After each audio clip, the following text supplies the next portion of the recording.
Okay, Dynamite Delight. Well, I shouldn't be saying Dynamite Delight.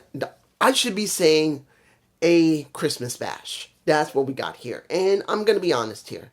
When you look at the show, it was good wrestling as usual. But did we get anything new from the main storylines? Not really. When it comes to MJF and Adam Cole, nothing really has changed other than what's already been built. When it comes to Moxley, nothing has really changed. When it comes to Mariah May, nothing has really changed. When it comes to Toni Storm, we did get a weirdness, but to be honest, I don't like it. But that's me. We did get something from a King of New York. Are you fucking serious? Really? I'll get to Chris Jericho in a minute. But I am going to say this, that when you look at this show, it was not 100% badly built. But when it comes to the major storylines, nothing has changed. Not really. Nothing changed. Nothing has been added to what they've already constructed. Let's start with the TBS Championship, which I thought maybe, okay, you got one more week left. Maybe this week they'll build on top of what they want to do with, yes, I did not check. I know you would have seen, you said, dude, they advertised it. I had to go on X. I should take this back, just in case you're new. Hiya. I am not someone who goes deep into every little nuance and every little facet of pro wrestling. I don't want to do that. That's how you lose your fun of it. Look, I care about the mystique of wrestling. I care about the fun, the mysteriousness of it. Yeah. Once in a while I may check X. Once in a while I'll check on any other platform. Once in a while. I don't do it constantly. So what I was hoping for, Anna Jay and Mercedes Moné would have a match at World's End. No. We got the match here. And if there is something added quickly, like next week or on Friday or Saturday for Mercedes to have a match on World's End, is bullshit. They could have done this. They could have set this up for World's End and they chose not to. And when you see the match between Anna Jay and Mercedes Moné, it was not bad. But in the end, did I care? No, I did not care. Because it could have been saved for World's End, which is 1 week from now. A little more than 1 week. At least 8 to 10 days. At least 10 days. But the point is, they could have waited until next week. Saturday. The 28th. Why? Why didn't they wait? I feel like this isn't a payout for Mercedes or Anna Jay to make the title mean something because it doesn't feel like anything. Next. The next match. Tag match. Which really feels like it needs one person there. I'm sorry. This is what the problem is. You got Shibata and Hook versus the Patriarchy, Nick Wayne and Captain Charisma himself. Now, here's the thing. We tried to show, this is Christian, that he needs to add another son to his mix. He has Nick Wayne, he has Kip Sabian. He needs to have a Hook. And he tried to set up Hook by taking out his dad, who needed knee surgery. But as it stands, there's only one way the story makes any sense. Only one way. And unfortunately, I'm never going to go there. And that is Taz versus Christian Cage. That's where this should end. That's where this should literally end. In fact, they already ended the storyline for Taz with Hook. But they refused to just let it go. Because when you look at the storyline, what are we really getting here? We got what? We got Hook still dealing with Christian, who currently has that contract, which he can use. And he probably will try to use it to get into the Fatal 4-Way at World's End. But the thing is, what? What does this really mean with Hook? What is Hook really doing? What is Shibata doing? Hell, where is Killswitch? Now, I think Killswitch isn't injured. He's just in the back, but I could be wrong. I don't remember. But we had a moment with Killswitch. A Luchasaurus, where he looks like he's about to turn on the patriarchy. And he should have, and there should have been a feud between the patriarchy and Luchasaurus. That would have been at least something different, where they were building into it and then they dropped it. Or should I say Tony dropped it. So at this point, I don't see anything good for Hook. I don't see anything good for Kip Sabian. I don't see anything good for Nick Wayne. And Makushiri, I believe his name is Makushiri. Shibata, I'm mispronouncing his first name. I suck at names. I always suck at names. I sucked at my own name.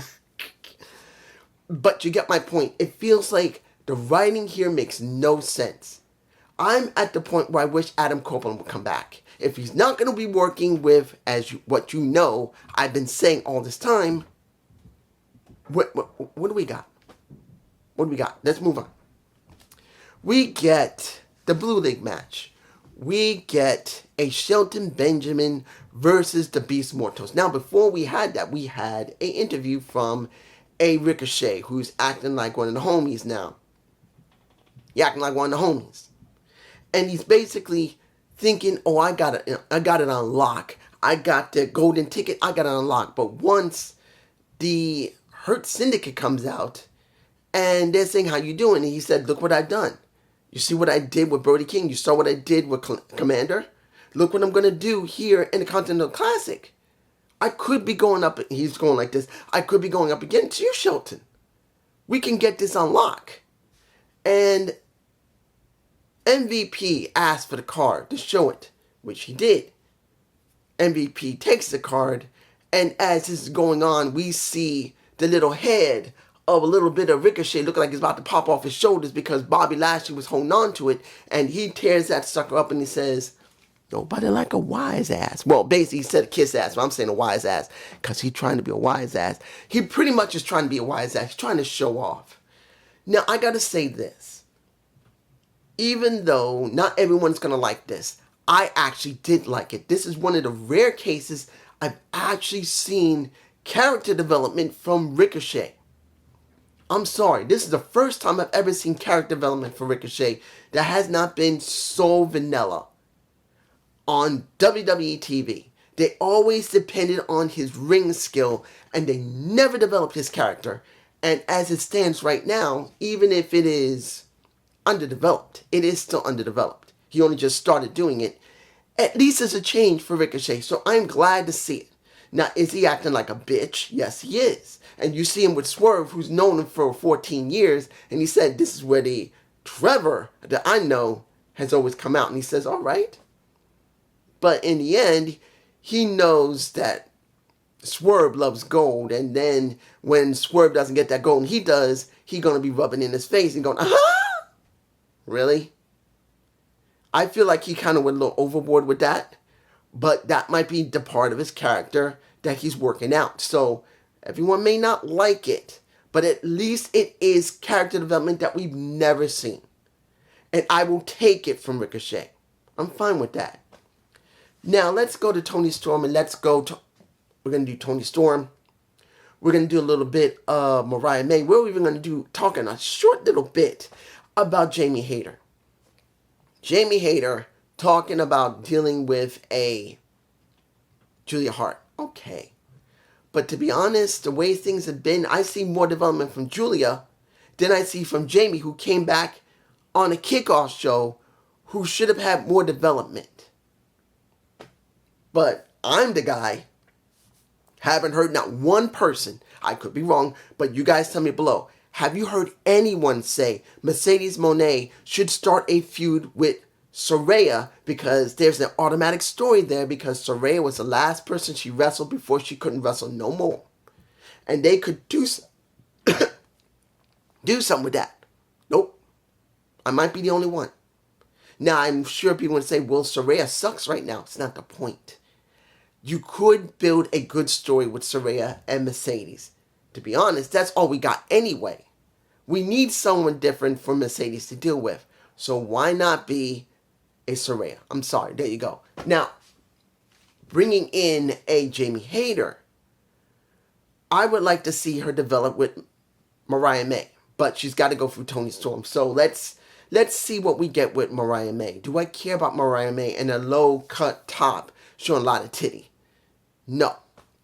Because if you look at the storyline that she had, she really hasn't had a lot to work with.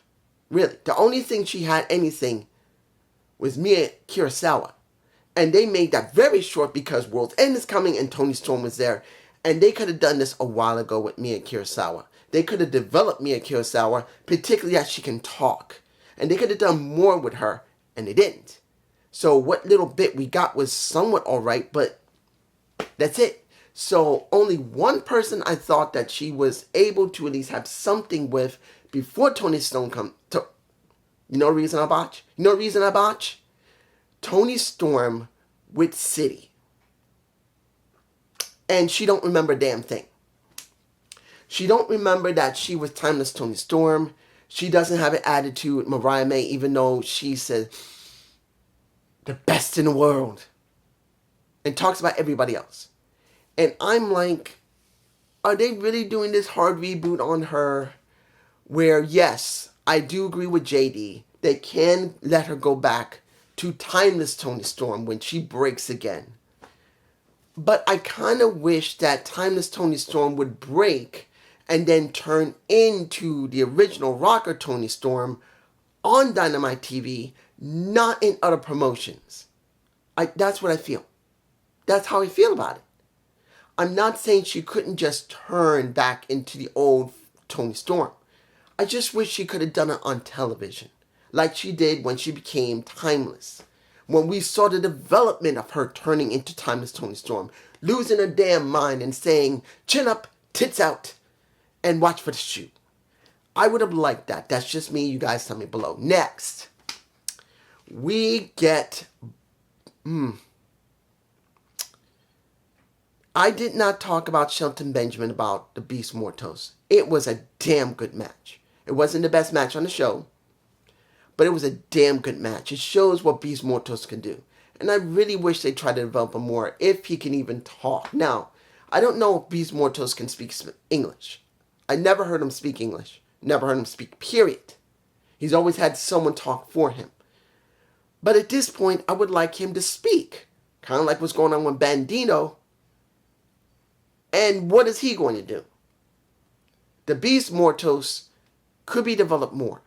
Bandito is going to feel like Commander or Gravity or everyone else. At least you can say when it came to Roosh with the Beast Mortos, there was some development because he was going with them, and instead of being with the conglomerate, he's going with them. I would like to see more development from Beast Mortos through Roosh and the conglomeration, but this is just me. You already know what happened. Garcia came out with a member of the conglomeration and pretty much got their asses handed to him. Look, knowing that we're going to see Garcia and he will be going against Bobby will be interesting. How they're going to show him even coming close to being able to deal with Bobby Lashley. Because I don't think they're going to let Bobby job them. If they do, that is the most stupidest thing they can do. Because even though I like Daniel Garcia, he is not going to beat a Bobby. No. But it is okay to see the beatdown. But what after that? That's the question. Next, we get a Will Ospreay versus a Darby Allin. The first time in the show. And I don't know if they've ever met each other in the ring and outside AEW, but they did very well together. I really did like their match. I think this was the best match of the show. Two very fast-paced wrestlers going against each other. But I was really surprised they were going to go down that route with Darby Allin instead of Will Ospreay. I was actually surprised that Will lost clean. And Darby, I'm surprised. I am honestly surprised he won. But they are pushing Darby, which means what though? If they were going to do anything with Darby, that could have been when he was dealing with a Moxley back then. But Moxley had to win the title, which we still don't know if he is the mastermind behind this, or is this somebody else like an Adam Copeland or a Shane McMahon. I still say Adam Copeland. If there's no Shane, Please let it be Adam Copeland. It must be Adam Copeland. If Adam doesn't come back and this was all about Moxley, it failed like the Bucks. That's the truth. That's just me. You guys tell me below. Last match. 6-man tag, the trios of Death Riders versus Orange versus Hangman Page and Jay White. This was a infighting incident. This is all infighting. These three cannot just work together at all. It's a bite off of can they coexist. That's what this was. Can they coexist? I would not make that on the title. It's infighting. That's all I put. But when you look at this situation, when it comes to Jay White, Adam Page, and I think you could have put Darby Allin in that position instead of Orange Cassidy. But that's just me. But when you see the situation, this infighting is what Moxley wants. But here's the thing, again, as I talked about it, what's really changed? What has been added to the story that's going into World's End when it comes to the Death Riders and a Jon Moxley? Nothing. What do we get after the match is over?